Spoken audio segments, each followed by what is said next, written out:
Muito bem.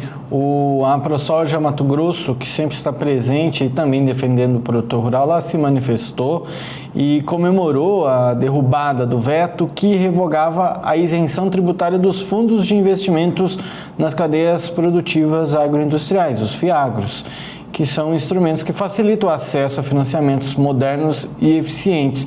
Para a entidade, seu Bianco, isso amplia a base de capital para o agronegócio, reduz a dependência do crédito bancário tradicional e estimula o crescimento da cadeia produtiva. O que falar sobre isso, explicando em miúdos para nós? Fico muito contente de terem realmente derrubado o veto do presidente nessas on-farm. Você veja bem, nós vamos depender menos, nós vamos produzir dentro da fazenda nossa mesmo, a maioria dos produtos, e principalmente de fertilizantes.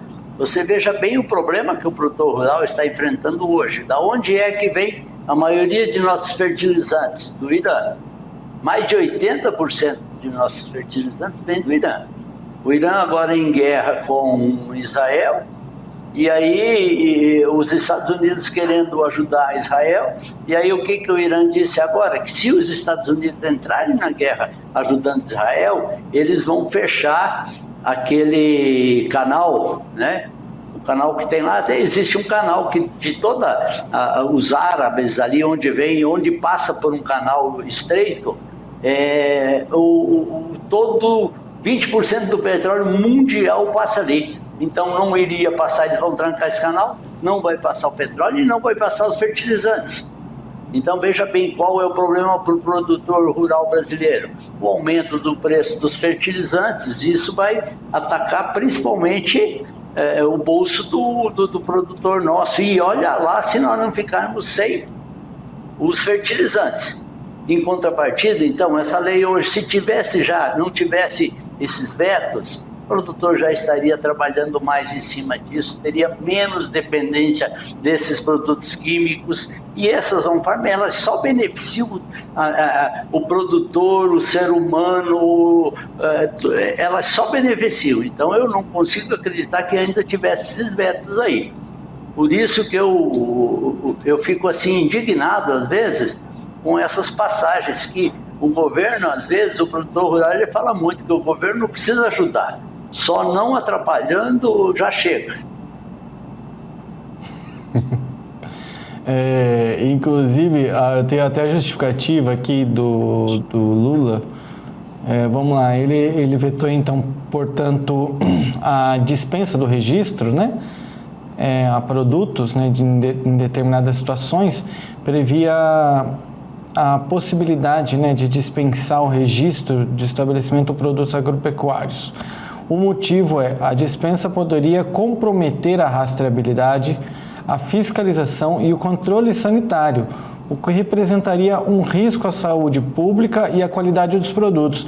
Agora, a Daiane pode me falar sobre isso, Daiane, porque o produtor rural, ele está muito bem assistido com assessorias, com a própria experiência do produtor, e ninguém mais interessado em não ter prejuízos dentro da sua propriedade do que o próprio produtor, porque é o dinheiro dele que ele está investindo.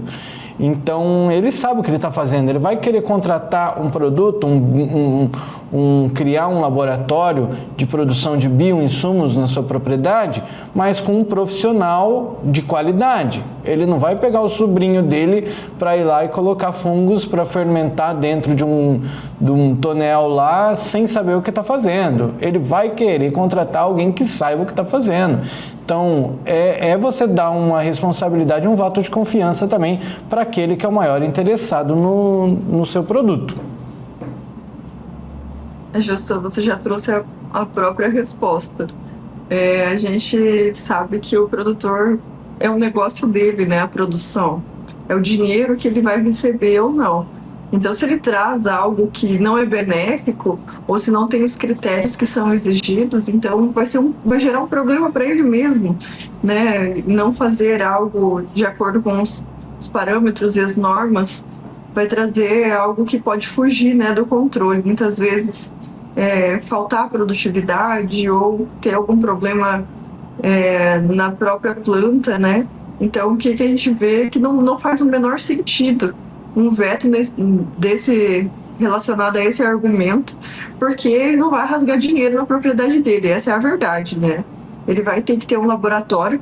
E outra coisa, não é porque ele tem um laboratório que ele vai poder fazer na caixa d'água do jeito que ele quiser, não. Tem normas para isso, tem critérios para isso, e são muitos critérios. Então, é necessário também ter um profissional, né? Um profissional para estar lidando com esses produtos, tem que ter. E esses laboratórios são caros. Você lembra que a gente teve uma entrevista aqui com um engenheiro que ele trouxe os valores para fazer um laboratório adequado, é muito caro. Então, ninguém vai rasgar dinheiro aqui não, Jussan. O produtor quer que seja feito e muito bem feito para ter resultado, senão do que vai adiantar? Ele não vai querer jogar uma água de batata lá para enganar ele mesmo, né? Afinal de contas, é o bolso dele. Água de batata é só para as plantinhas em casa. E ainda assim tem que cuidar o que tem lá, porque a gente sabe que se tiver eu mesmo sou um cara que eu coloco para fazer a batata, a mandioca, eu coloco manteiga para ficar um saborzinho especial. Daí não rola jogar a água da batata, a água da mandioca nas plantinhas, eu vou matar as plantinhas. Então, eu acho que cada um tem um mínimo de conhecimento aí e o poderio para poder escolher, seu Bianco, quem vai colocar para administrar certas situações dentro da sua propriedade, né? Alguém com capacidade técnica para trazer o que seria uma solução ali dentro da sua propriedade. Jussan, acho que a doutora Daiane também pode me ajudar depois, mas o produtor rural, ele assina nessa lei mesmo, uma autodeclaração, ele assina um documento dizendo que tudo aquilo que ele está produzindo, ele é responsável. Então, isso tudo, ninguém vai fazer besteira, porque você está colocando seu nome, sua fazenda, sua propriedade, declarando que ali você está produzindo dentro das leis, não precisa de uma fiscalização. Se você quiser produzir ilegal, não adianta. Então é muito melhor você produzir e você declarar que aquilo que você está produzindo realmente tem como é que eu vou dizer, tem a finalidade principal de ajudar a natureza ou ajudar o produtor, do que fazer besteira. E outra coisa, todos esses produtos que a on-farm que a gente está, que o produtor rural tanto defende, eles vêm o quê? Eles vêm da biodiversidade. A biodiversidade, nós temos aí milhões e milhões assim, tanto é que as plantas são o ser humano é outro, fungos, tudo isso faz parte da diversidade. Então, isso é benéfico para a própria população, isso vai melhorar a qualidade do solo, vai ter essas matérias orgânicas mais próprias, menos adubação química. Então, infelizmente, nós no Brasil estamos ainda freados. Eu só posso acreditar que ao redor de tudo isso tem muitos interesses comerciais, porque senão uma atividade tão benéfica para todos, e por que é que fica sendo travada ou por que é que não vai para frente urgentemente? Daiane. Sim, Bianco. Quem vai utilizar da produção de on-farm tem uma responsabilidade, sim, e o governo não vai deixar de fiscalizar, tá? Não é porque o produtor tem essa responsabilidade de origem e não vai ter o registro, só isso. Mas o restante das responsabilidades ele vai ter. Mas eu acho que, além das responsabilidades, que pode combinar com multa ou algumas outras atuações, a mais importante é a própria produção dele, né? É isso que a gente trouxe, a gente falou. Porque se ele fizer alguma coisa errada, vai dar ruim pro dinheiro dele, vai dar ruim para a produção dele. Então, a maior responsabilidade aqui é com o próprio negócio dele. Afinal de contas, a empresa dele, a rentabilidade dele depende dessa produção. Então, ele tem que fazer bem feito. Então, não faz sentido o governo exigir um registro, né, de algo que que o interesse maior é ele mesmo, ele é o maior interessado nessa situação que dê certo e para cumprir todas as normas e critérios. A ProSoja, falando mais uma vez dela, né, através do presidente, a ProSoja Mato Grosso, o presidente Lucas Beber falou que essa decisão ela é um avanço para o Brasil, porque em relação à produção de insumos on-farm, ela reduz o uso dos pesticidas químicos. A gente já discutiu muito sobre isso por aqui, você facilita a produção desse tipo de insumo dentro da sua propriedade, facilitando. Então, a gente está tirando a burocratização disso, né? Isso porque no Brasil é tudo muito complicado, tudo você tem que registrar, e o fato de talvez o telespectador que esteja nos assistindo seja o telespectador da porteira para fora e não saiba do que se trata, mas vocês estão reclamando por causa de fazer um registro. A burocracia que é para se registrar um produto como esse, ela é muito grande e ela é morosa, financeiramente falando, ela custa. Então isso tudo faz com que o produtor tenha cada vez menos ganho em cima das suas produções. E segundo o Lucas Beber ainda, isso permite a multiplicação on-farm, reduz o uso dos pesticidas químicos e promove sustentabilidade, atendendo também às demandas da sociedade. Países como Estados Unidos, México, Costa Rica e Reino Unido já adotam essa prática. Ou seja, não estamos fazendo diferente do que os colegas.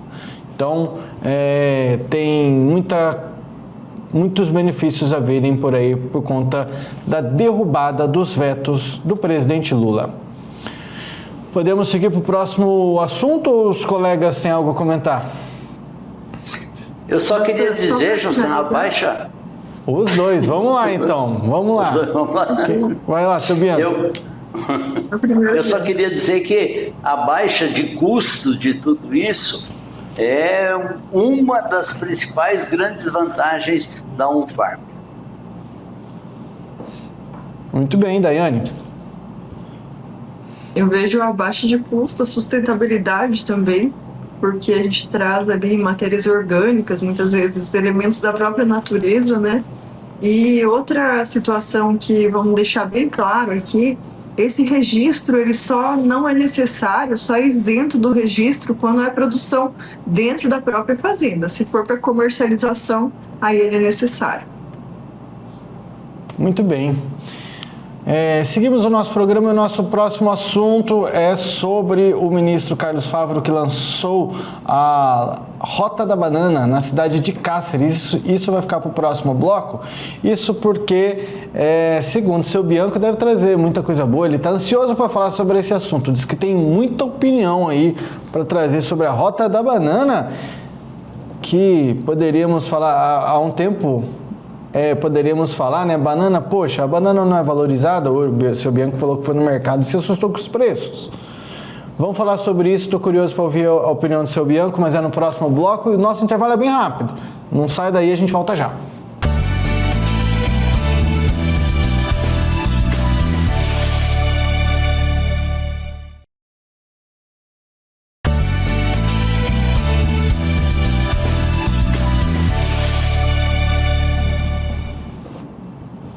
O Agrodebate dessa sexta-feira está de volta. Temos mais uns minutos de programa. Eu convido você a ficar conosco, porque ainda tem muito debate por aqui. Na sexta-feira passada, dia 13, o ministro da Agricultura, o Carlos Fávaro, ele foi até o município de Cáceres, no estado de Mato Grosso, para fazer o lançamento da Rota da Banana. Quem diria, né? A gente vê aí incentivo a outras produções, soja, milho, algodão, trigo no país, mas a gente ouve pouco sobre investimento em produção de banana. Essa Rota da Banana, ela se chama Sustentabilidade na Bananicultura em Mato Grosso. O evento foi realizado na comunidade Facão, lá em Cáceres, e desenvolvido por meio de uma parceria entre o MAPA e a Organização da Sociedade Civil Lírios.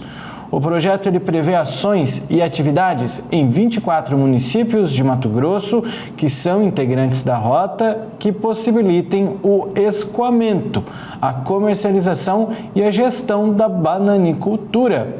Para conversar sobre esse assunto, voltamos com os nossos especialistas, seu Bianco, que é especialista em negócios, e Daiane Kernev, especialista em agronegócios. Seu Bianco, o potencial é para beneficiar mais de 600 mil pessoas. O MAPA está investindo 1.300.000 nesse projeto que abrange aí vários municípios, 24 municípios mato-grossenses.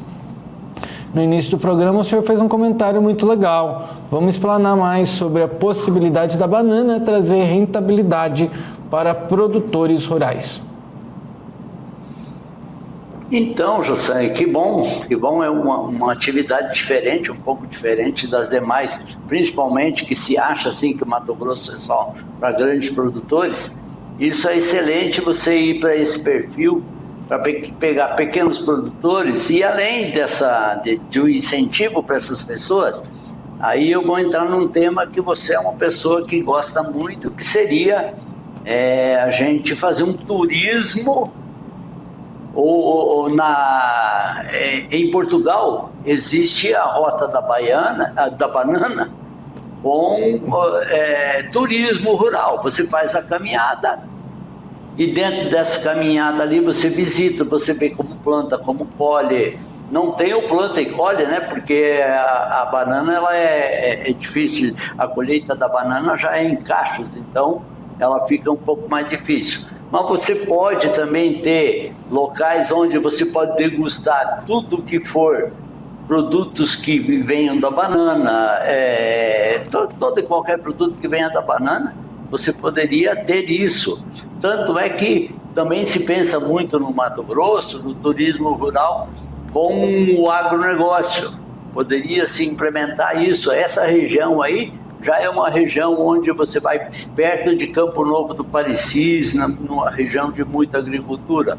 Poderia se usar a Rota da Banana como turismo rural e, além disso, depois disso, se passar na rota também de plantio de soja, de coisa, para que todos possam conhecer como que se planta a soja, como que se colhe, como que uma máquina colhe, o que se faz com esse produto na hora da colheita, depois da colheita, que processo que tem.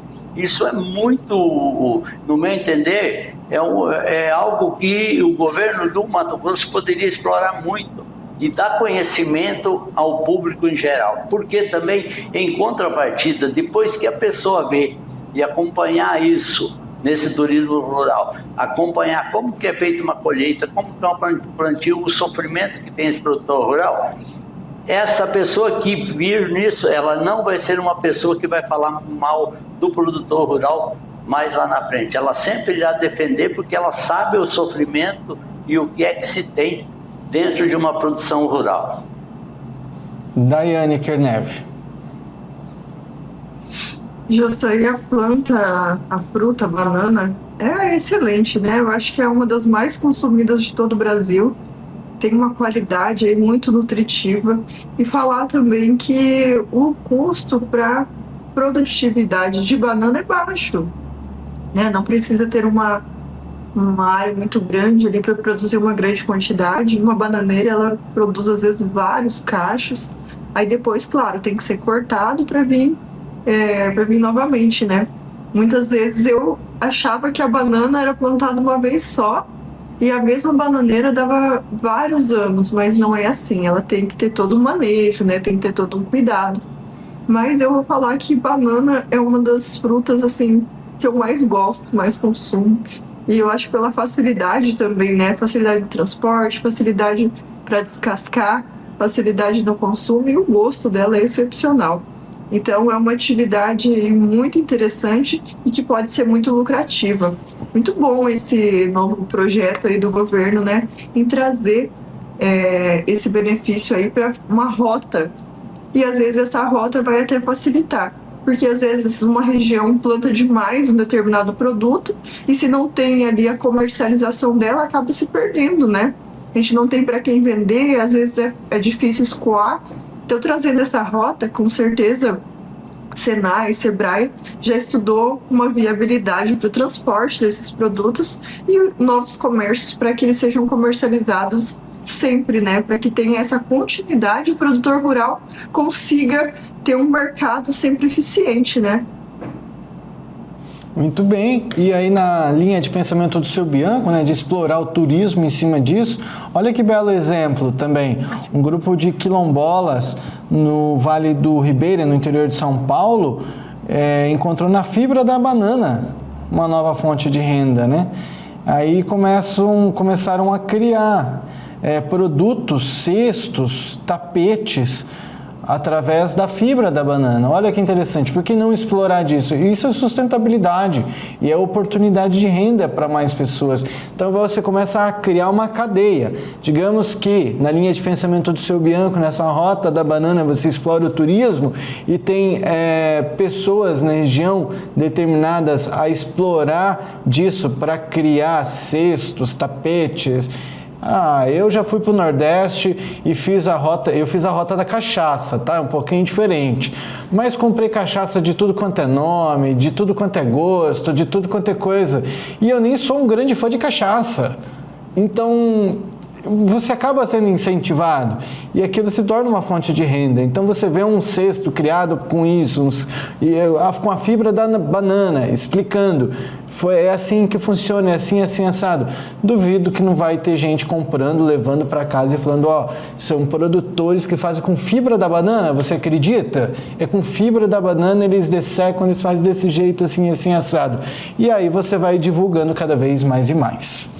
Torcemos para que dê muito certo essa rota da banana no Mato Grosso e vamos buscar saber mais sobre isso para saber se de fato vai dando certo. Meus amigos, nosso programa acabou, já deu o horário de hoje. Vou agradecendo a vocês e desejando um bom final de semana, seu Bianco. Valeu, Jussão. Muito obrigado pela parceria, pela companhia, doutora Daiane. Muito obrigado. Sextou. Hoje à noite, então, churrasco e cerveja.